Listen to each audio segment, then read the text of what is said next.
Okay, so we have our next sample question. Remember, we're going to have 20 of these before I actually give you the test. We are at question number 18. We're going to have 3-word problems. So here's our first one. And this one says, if 7 is added to 3 times a number, the result is 31 more than the number. Once you read it, look to see if you have any danger words. And we notice that we do have a danger word right here. Notice I always tell you box in the danger word. Once you box in the danger word, just remember you're going to pivot. You're going to pivot. What's behind will have to go in front. What's in front goes behind. And where did you stop or start a pivot? Wherever you see the equal sign. So this will go all the way up to here. This will go down to here. Now that I made my pivot symbol, then the next thing I'm going to do is see if anything that says a number, the number, cross it out, become the variable x. So a number, boom, x. The number, boom, x. Next, see if you can translate anything else into operation symbols or get rid of some of these words and write them as digits. So if 7 is a fancy way of saying 7 is added to, that's an operation symbol of addition. 3, write it as a digit. Times, let's just put a multiplication symbol right there for right now. The result is, there's your equal. 31, let's write it as a digit. More, you know that's an addition symbol. And then everything else is taken care of.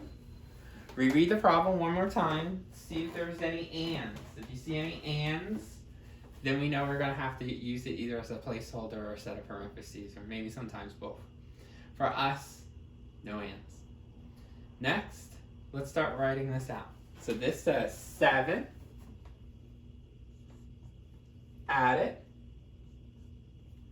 3 times number. Okay? So you can either do 3 times number like this, but then when you look at it, you go like, that don't look right. You can just rewrite it as 3x. You don't have to use the multiplication symbol when you have a number and a variable. So 3x, 3 times a number is just 3x. The result is,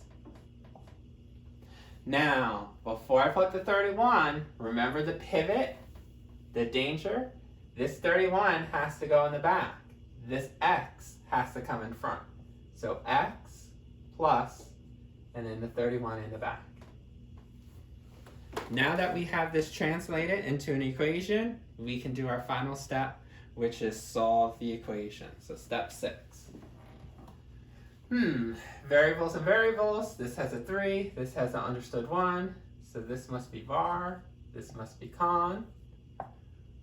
Okay, so next, move. We know the 7 can go away. Opposite of a positive be a negative, because I want to move it to the constant sign.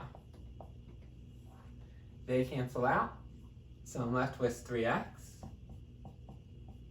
Notice I'm going to collect these 2 items, the 2 constants. So when you have a positive and you have a negative, you know we're going to subtract. This is going to give us a positive 24, because 31 players beat 7. Team 31 plays for the positive team. And then move the 1x, because it cannot stay on the constant side. So if I move it, I have to do the additive inverse, negative 1x here, negative 1x here. They cancel out, so I'm left with 2x equals 24. And then since I want x by itself, to find the number, I have to get x by itself. Divide both sides by the coefficient of 2. So 24 divided by 2 means we get our final answer of x equals 12. Notice that we got a whole number, so that kind of tells you you're on the right track.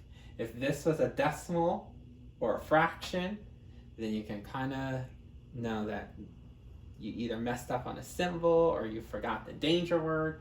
Something happened that you want to relook the whole problem over.